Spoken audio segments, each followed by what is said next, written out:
Noong unang panahon, magpapalit ka lang ng isang transformer, nagko-consume ka na ng isang buong araw or halos buong araw. Pero ngayon, dahil sa tulong nitong mga equipments na to, wala, sandali lang.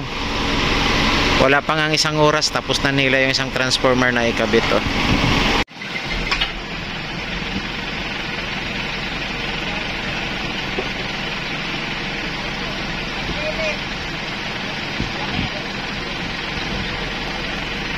Saan yung kabit ng bagong transformer? Sa bagong poste, sa luma pa rin? Sa pinagtanggalan na? Pinagtanggalan.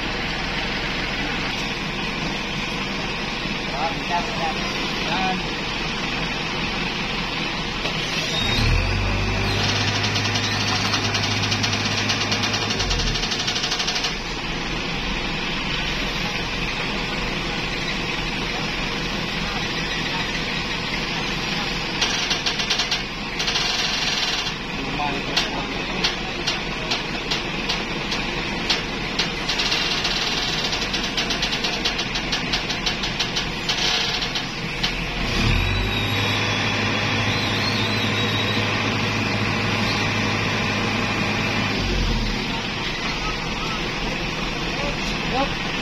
Slide.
Ito na nga guys yung ipapalit na bagong transformer, ano.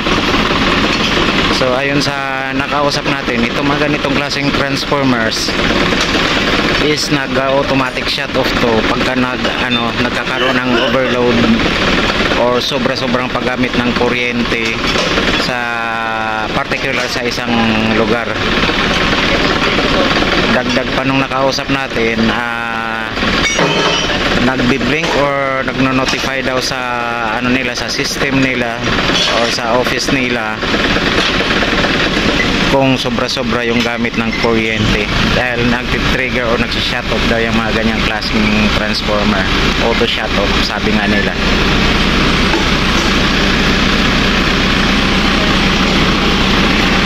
Let's go!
yung dating transformer is dyan sa kahoy nakakabit sa lumang poste. And then, ngayon yata, kung di tayo nagkakamali, dito na sa concrete na poste kakabit. So, tingnan natin kung tama nga yung hinala natin.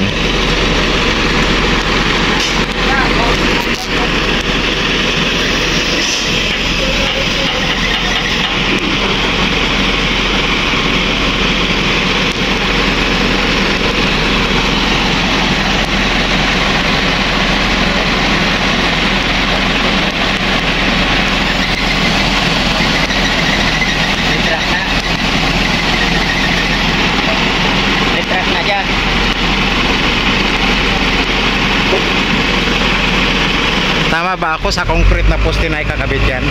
Ayun, so tama nga tayo guys.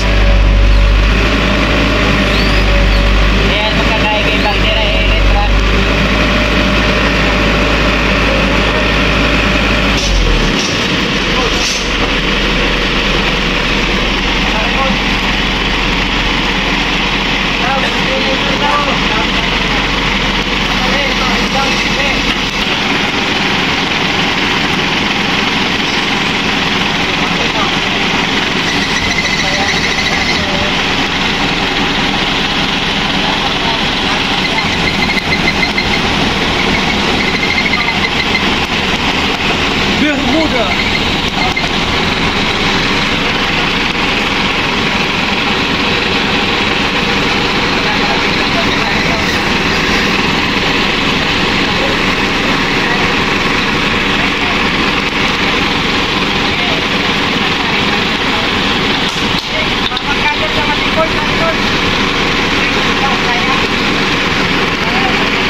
Ay, malaki-laki yun, no? Mataba.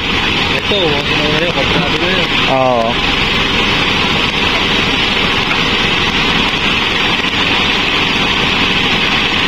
Tira.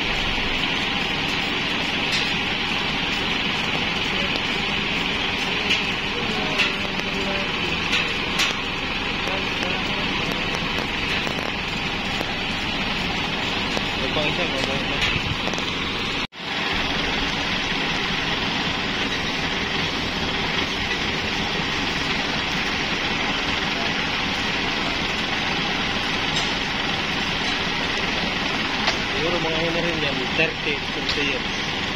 Sa tingin ko kasi kinalawang na eh.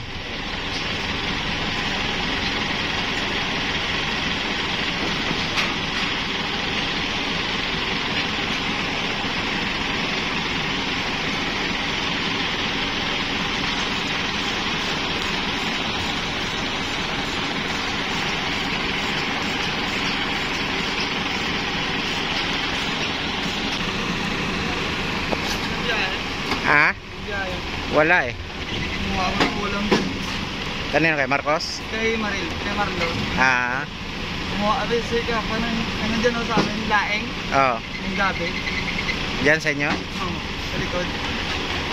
Ayan yung niluto. Oo, nawa namin ng ano, nilagyan namin ng gata. Ah. Ulam panghalian. Oo, pwede yun. Tapos ha, Oo, yung isa na lang. sabi na, Oo. alauna po yun. Alauna nga daw eh. Kaya nga siguro nun. Minibidyo mo? Oh, binibidyoan ko.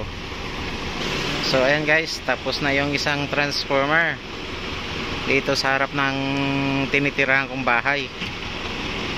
And then mamayang alauna naman doon sa kabilang poste papalitan din.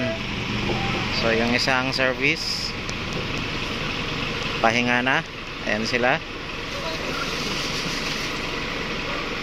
So ito ang kagandahan ng kumbaga ito ang malaking tulong talaga itong technology natin ngayon, ano. Nung araw sobrang hirap ang mga lineman na maglagay ng poste or maglagay ng transformer dahil mano-mano pa lang. Pero sa panahon ngayon wala nang kahirap-hirap mga lodi. Ano na lang, i-lift na lang sila ng ganitong mga equipment, oh. And then ayun na, andun na sila sa taas. So yung dating trabaho or nung unang panahon, magpapalit ka lang ng isang transformer, nagko-consume ka na ng isang buong araw or halos buong araw. Pero ngayon, dahil sa tulong nitong mga equipments na to, wala, sandali lang. Wala pa nga isang oras tapos na nila yung isang transformer na ikabit, oh. So ganun kabilis ang trabaho ngayon sa tulong ng mga teknolohiya natin ngayon. So once again, this is Red Dragon TV, at kung bago lang kayo sa aking channel ay huwag kalimutan na like, i-share ang ating mga videos, and of course huwag kalimutan na mag-subscribe. Maraming salamat and God bless.